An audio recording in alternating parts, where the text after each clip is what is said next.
Maulid Nabi Muhammad SAW jatuh pada tanggal 12 Rabiul Awal. Masa ini dikenal dalam tradisi umat Muslim sebagai hari lahirnya Nabi Muhammad SAW. Sebagian besar umat Muslim jauh sebelum Nabi wafat telah melakukan tradisi Maulid Nabi.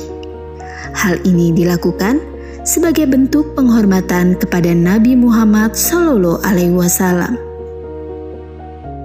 Di Indonesia, peringatan Maulid Nabi Muhammad SAW mulai berkembang pada masa Wali Songo atau sekitar tahun 1404 Masehi. Hal ini dilakukan sebagai salah satu cara wali menarik minat masyarakat untuk memeluk agama Islam. Perjuangan Nabi Muhammad SAW dalam menyebarkan kebaikan-kebaikan dalam syariat agama menginspirasi para wali untuk terus menyebarkan ajaran kebaikan kepada sebanyak-banyaknya umat manusia. Gimana caranya Wali Songo hadir di tengah masyarakat pada waktu itu? Pertama, mereka itu berangkat dari ajaran Islam yang substantif. Ada ayat yang menarik itu. Ud'u ila sabili rabbika bil hikmah wal mau'izatil hasanah wajadilhum billati hiya ahsan. Ajaklah masyarakat itu dengan cara yang bijaksana, tutur kata yang santun, dan pengetahuan yang cukup untuk menjelaskan apa-apa yang disampaikan kepada masyarakat dengan cara yang tentu menyesuaikan dengan cara berpikir masyarakat. Artinya kan kalau memaknai ayat itu bahwa cara bicara dengan masyarakat harus berbeda dengan cara bicara dengan yang lain. Oh iya. Supaya mereka bisa paham. Betul. Gitu kan. Dalam konteks kekinian juga itu harus kita pegang. Ada hadis yang mengatakan tuh kalimun nasa biqadri uqulihim. Ajaklah orang itu bicara sesuai kadar pemikiran mereka. Pertama kali ketika para wali datang ke Nusantara, yang diajarkan adalah bagaimana menumbuhkan semangat etos dalam diri manusia-manusia Nusantara, etos barakah. Ada kepercayaan diri, bahwa dengan Islam ada kepercayaan diri. Bahkan yang non-muslim sekalipun ada etos dan juga rasa pede. Jangan rendah diri meskipun bukan muslim tapi sama-sama diangkat. Inilah tema kita ya, tentang komunitas Hindu Bali. Kondisi sosio-budaya masyarakat di masa awal dakwah Sunan Giri bagaimana? Tentang dakwahnya itu. Pasti kan situasi itu kan sedang transisi. Iya, betul. Bagaimana, apakah ada penolakan? Nah, itulah cerdasnya Sunan Giri. Jadi Sunan Giri ini sangat memahami konteks dari sosial politik saat itu.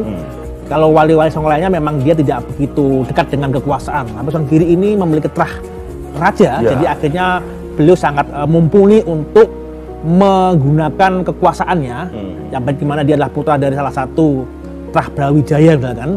Itu kemudian dia gunakan untuk apa? Untuk tidak langsung menghabisi ataupun menghilangkan ajaran-ajaran sebelumnya, termasuk Hindu, Buddha, itu masih dibiarkan saja. Tapi dengan pelan-pelan kemudian tradisinya itu diambil alih, dirangkul, kemudian disisipin nilai-nilai keislaman. Itu yang paling utama dilakukan oleh Sunan Giri.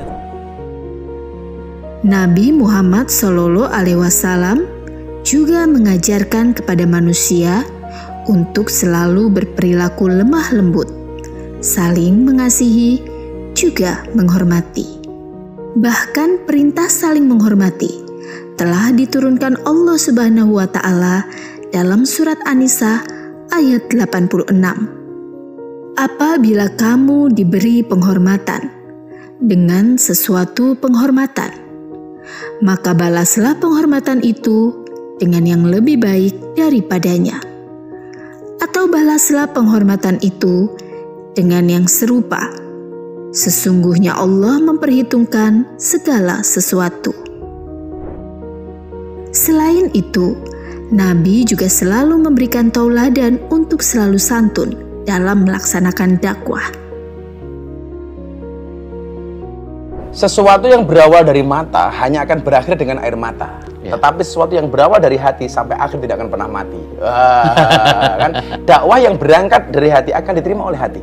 Tapi dakwah yang dilakukan dengan emosi maka akan direspon secara emosi. Hakikatnya, Islam sebagai agama yang penuh dengan karunia dan kasih sayang melalui Rasulullah Shallallahu Alaihi Wasallam memberikan tauladan nyata bahwa manusia sepatutnya mencontoh baginda Nabi dalam segala ajaran yang diturunkannya. Ajaran mengenai mengasihi, menghormati, berperilaku lemah lembut, dan juga santun dalam berdakwah. Seperti apa sih model akulturasi budaya yang digunakan Sunan Kalijaga sebagai media dakwah? Bagaimana akulturasinya? Akulturasinya beliau sangat memahami ataupun mendekatkan antara nilai-nilai Islam dimasukkan ke dalam sebuah tradisi yang ada. Tadi saya katakan wayang, kemudian gamelan, itu mau dimasukin betul dengan nilai-nilai keislaman sehingga itu tidak tercerabut dari akarnya. Makanya mengapa kemudian Borobudur tetap ada, kemudian Prambanan tetap ada, karena tidak langsung dihapus ataupun dihilangkan, tapi pelan-pelan kemudian masyarakatnya diberikan sebuah pemahaman. Apalagi kemudian Sunan Kalijaga juga sama seperti hal lainnya menggunakan lagu-lagu kecil dolanan untuk dijadikan sebuah ajaran kepada anak-anak kecil, seperti yang terkenal adalah gundul-gundul pacul. Bagaimana cara Sunan Kalijaga memadukan nilai Islam ini dengan kebudayaan yang berkembang pada waktu itu? Bagaimana cara beliau memadukannya nih Gus? Sunan Kalijaga tidak langsung menghapus ataupun menghilangkan tradisi yang ada. Misalkan ada alat gamelan, kayak kita punya ini gamelan, kemudian wayang, itu masih dipakai oleh Sunan Kalijaga. Hanya saja kemudian nilai-nilai Islam dimasukkan. Misalkan gamelan nanti dinamai dengan Nyai Sedati, artinya sahadaten. Kemudian wayang-wayang juga dimunculkan tokoh-tokoh baru, misalkan Gareng, Petro, Semar, itu tokoh baru yang dicetak oleh Sunan Kalijaga.